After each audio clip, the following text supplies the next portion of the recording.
Hey there, drone fans. Rick here again from Drone Valley.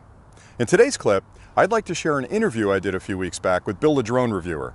I happen to be on a road trip through Florida, and anytime I'm traveling, I always like to look up other flyers or YouTube people that I know and say, hey, are you free for the day? Let's put a quad up. So I gave Bill a call, and he was open that Saturday afternoon. He came there with his lovely wife, Valerie, and we just had a wonderful day flying our quads. Now, we got into a conversation about what his thoughts were for the future of drones, some of the changes that have taken place this year, and then we started talking about our speculation on what DJI would release that Wednesday. Now, I filmed this on a Saturday, and then they released that product on a Wednesday. The reason I haven't posted the clip before is because between that Saturday and Wednesday, I was put under NDA with DJI, so I knew exactly what they were going to release. And when you watch the clip, you can see that both of us kind of nailed it.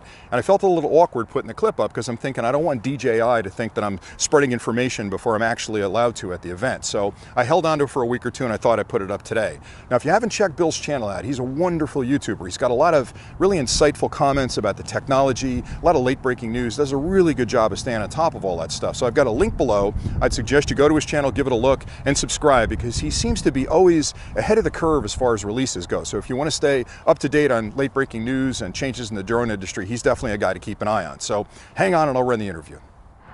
Hey there, drone fans. Rick here again from Drone Valley. Look who I've got. It's Bill the Drone Reviewer down here in Florida. Hey, good to see you. Good to see you, Rick. I stopped down in Orlando with my daughter, and Bill lives somewhere nearby. I can't tell you where specifically, but I said, hey, what are you doing today? Let's go fly. So I thought I'd drive over and we'd get together.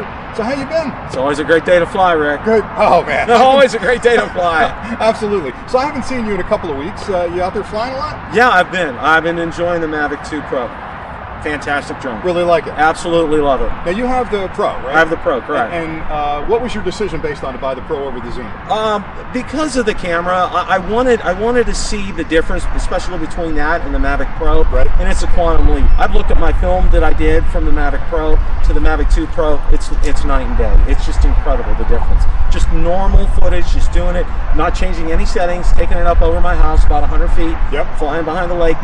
Comparing those, it's just incredible. Wow, just absolutely incredible. I think the same thing, and I said when I saw that drone for the first time, to me it's a category killer because they build a product that is absolutely eclipsing everything they've got out today in the Phantom. So the Phantom products are 1-inch sensors. That Mavic 2 Pro in particular has a 1-inch sensor on it as well. I just love the flight characteristics of it. So smooth up in the air. It's just a dream to fly that thing. I just love it. Yeah, well, the Zoom's a fantastic drone in and of itself. We came over here earlier, Ken Dono, Original Dobo, and I, and he did some fantastic zoom shots of the tower here in Sulphur Springs and was able to get the city of Tampa in the background. Wow. Just absolutely fantastic. And it's a hard choice, choosing between the two. It really is. I had a real trouble myself trying to figure out which one I wanted. And I actually bought both of them, and my wife is still telling me, what were you thinking about buying that second drone? But I love the 1-inch sensor for certain shots, and I also love the zoom because I fly around a lot of areas like this where there's wildlife and there are people, and having that zoom allows me to stay 100 feet, 150 feet up in the air and actually pull right in on the subject without being on top of the subject and scaring them off. So I like it a lot. Good. I wanted to ask you about the upcoming event for DJI. There's a big announcement coming up in New York City. I know you're not going. I'm not going. Thanks for that, DJI. But at any rate, there'll be a lot of people that are covering the event. We'll be covering it, obviously, live online. What do you think is going to happen at that event? I think we're going to see DJI is going to enter the GoPro market. Really? With their Osmo Pocket Mobile. Man, all right. Well, that was a bold prediction. I think there's 4 possibilities that I'm kind of narrowing down on. I think you're right. I think there'll be a portable, possibly a portable GoPro stabilized gimbal product, right? We've seen a lot of leaks out there. Oslo has got a couple of clips up, and we've been talking about it. I also think there's a chance they may release an FPV racer. They've been kind of hinting around the edges of that for quite some time. Yeah, they build the motors, the propellers, the systems, so that may come out. I saw they just released the OcuSync 2 kit for FPV as well. So I don't know. There's a lot of parts there, but not a product yet. Phantom 5. What do you think about that? I think the Phantom 5 is going to come out in a separate release. You do? I don't think, because if you look where this event's being held, it's being held at Good Morning America Studios in New York City.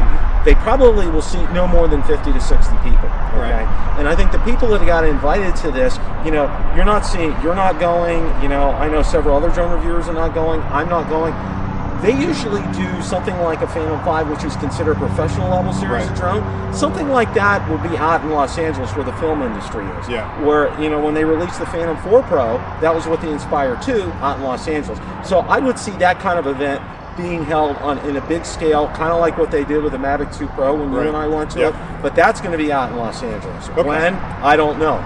Oh, I agree, and I also think the other thing that's kind of a clue to this is the fact that when they release a drone, they usually have a much bigger venue because they want you to fly it. Exactly. Either inside the cage or outside, like we did when we went to New York with the Mavic 2 launch, where you can go outside and actually fly the thing. You can't fly a Phantom 5 in the studios. They're not going to let them do that. Not going to happen. It'd be kind of anticlimactic to release it and not actually see it flying. So I agree with you there. I also think the timing is interesting because to release a Phantom 5 this close to Christmas, most of the money's already spent, so I can't see people like rushing to buy this $1,500 drone or $1,800 drone for Christmas.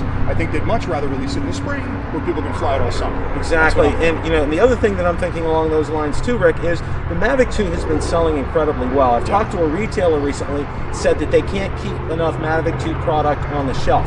They don't want anything cutting into this Mavic 2 during the holiday season because that's going to be a great seller for them. Yeah, I agree. I think it's a fantastic product. The last thing I'll say about that portable Osmo is we know that they just released an FCC ruling that allowed them to release that. They got approved from the FCC. But I think that's the perfect, I don't want to call it a stocking stuffer because it's not going to be that cheap, but it's the perfect gift for nerds like us that if they're going to look for a product that's less than, I'm guessing, $500 in that ballpark, that's probably a product people can afford to put in Christmas gifts for dad or for grandpa or whatever. Whereas again, that Phantom is such an expensive product comparatively, I don't think we'll see that release. So we'll have to see how that goes. But your prediction is going to be the Osmo Mobile. Correct. I'm going to go with the Osmo Mobile 2 and maybe back it up with an FPV flyer. So we'll see. Okay? All right, the last thing I'm going to say, by the way, if you guys haven't seen his channel, you've got to check him out. He's growing by leaps and bounds. He's got fantastic clips on all the technology out there. It's Build a Drone Review. You know that by now. But check his channel out.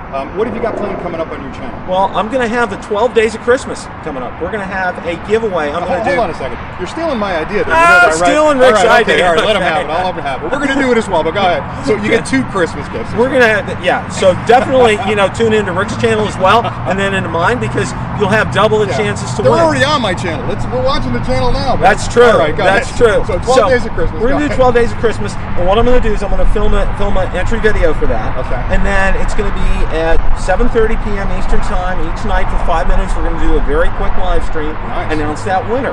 In 12 days in a row, we're going to do that. Wow. And I'm going to have Valerie in it because I know everybody's been asking to see Valerie in the clip. Very nice. So we're going to have her in there as well too. Okay. So excellent. That sounds great. We got that coming up, and then I'm going to have an end of year wrap up. We started out with the Mavic Air coming out. We had all the hype about the Mavic 2 coming out, and then we had this release coming up in New York City, and then we also have the Mavic 2 Enterprise came out as well too. So I'm going to kind of try to cover everything as far as that was concerned. Also, we had the Evo come out. Yep. We had Paranathi come out. So it was quite a year for drones, and that's what I want to do, kind of like an encapsulated review of everything for the year. Just my impressions of everything and where things are headed. Yeah, excellent, excellent. So the last thing I'd like you to do, we'll both look in the camera. Okay. We have a spin up coming out in Texas. Our good friend Kelly from Ready Set Drone is doing an event in Houston. I'm going to be there. It's in Austin. Austin. It's going to be, sorry, Kelly. It's in Austin, and it's coming up the 1st of December. So we'll put a link below where you can go to the site. If you live in the Texas area, you might want to attend that event. But I know you're going to be dialing in over satellite or something, right? Some kind of technology. I'm definitely going to, check it out. All right, so he'll be there via webcam or something, right? Yeah, Kelly's actually had me film a clip, so I'm going to be sending him a clip. Very nice. Very cool. So you will see me there. It's just going to be on video. But there'll be a lot of guys there. Ken Herron's coming. I think Billy Kyle's coming. Ken Dono's coming. A bunch of other people are going to be there. So if you're in Texas and you can make that event, definitely go. I'm plugging that event now. So definitely. That's pretty much it. So thanks an awful lot for hooking up today. I appreciate it. It's always good to see you. Always good to see you too, Rick. Same here. All right. Well, thanks again, guys. We'll see you soon. Take care, guys.